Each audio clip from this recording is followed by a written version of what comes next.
Tell me about Redford's character, Alexander Pierce. Yeah. He's got like a big red "Don't Trust Me" sign on his back. Right. And it's great casting. Because like you want to trust Robert Redford. Right. He looks like if Captain America had aged naturally. Yeah. Yeah. Oh yeah. No. If you made this movie in '73, he's Captain America. Exactly. Right, yeah. So that was a really, really cool idea. Was there a temptation to take this character and just make him Gary Shandling, or like make him just Nick Fury gets corrupted, or what was the necessity of making him separate? Well, I mean, it's partly just you wanted your villain to have some gravity, you know, and. I mean, Fury's fascinating because he does bad things, but he's still a good person. If he became a bad person, he'd be less interesting. Right. And Shandling's too funny to make your villain. Well, and you've also used him as you've used him before in that way. Yeah. I mean, really, Shandling was always going to be a little Easter egg, you know, not you're going to base the whole movie on him. Right. Now, so Agents of S.H.I.E.L.D. hadn't really been going when you were writing this.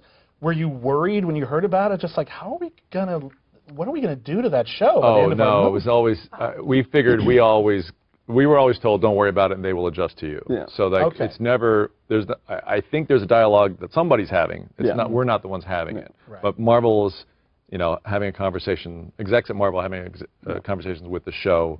Here's what you can and can't do. Here's what we're doing. Was there ever a suggestion we'd have like a crossover or a mention of what they're doing, just out of a nod to continuity? Not on our end. Not on. Their production schedule is so much faster. If we made a reference, which we'd have written last year, filmed earlier this year, God knows if it would be right, or like, why are they talking about the thing that happened to you? Just Captain America and Black Widow are parking somewhere, and you just hear it outside. Did you hear about that Fitzsimmons? Right.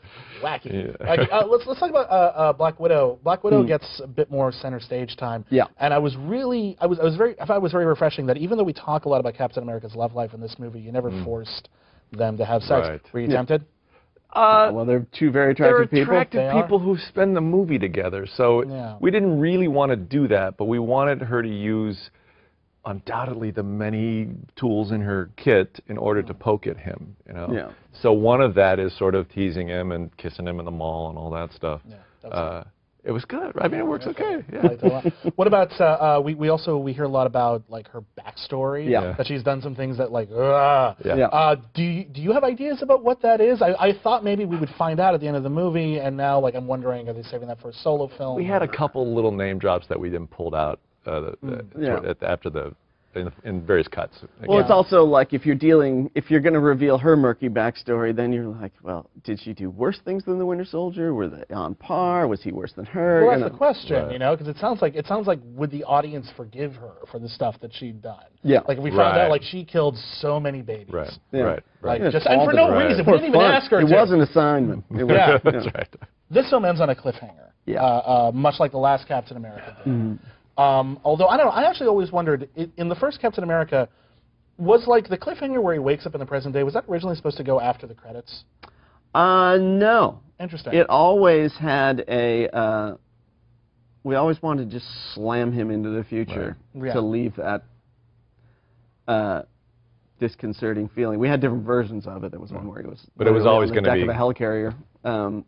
Yeah, it was always this sort of pull the rug out from under Steve, you don't get what you want. Right. Well, and this one, the cliffhanger is what's going to happen with the Winter Soldier. Where is he going to find the Winter Soldier? Is he going to be able to redeem the Winter Soldier? I'm suggesting maybe, because Sebastian Stan has like a $1 billion picture deal now. Who knows? Are you worried because this is going to get interrupted by Avengers Age of Ultron? I imagine they're not going to kill off Captain America or anything like that, but like, are they going to have to like, when you start Captain America 3, are you just going to have to open with, oh, thank God that Ultron business is over. Now we can get back on track. Well, we never, I mean, maybe. But I mean, so like there's the Battle of New York from Avengers ripples through this movie, and it's addressed particularly in the first act, and that's what the helicarriers are in response to. So we're just starting the Cap 3 process now, having only read Avengers 2, so I haven't really felt what the whole movie would be. Tell me the whole plot. The whole plot, kids, is it's a musical. Yeah. Fun. You know the Iliad? Right. It's not. Let's just drop it.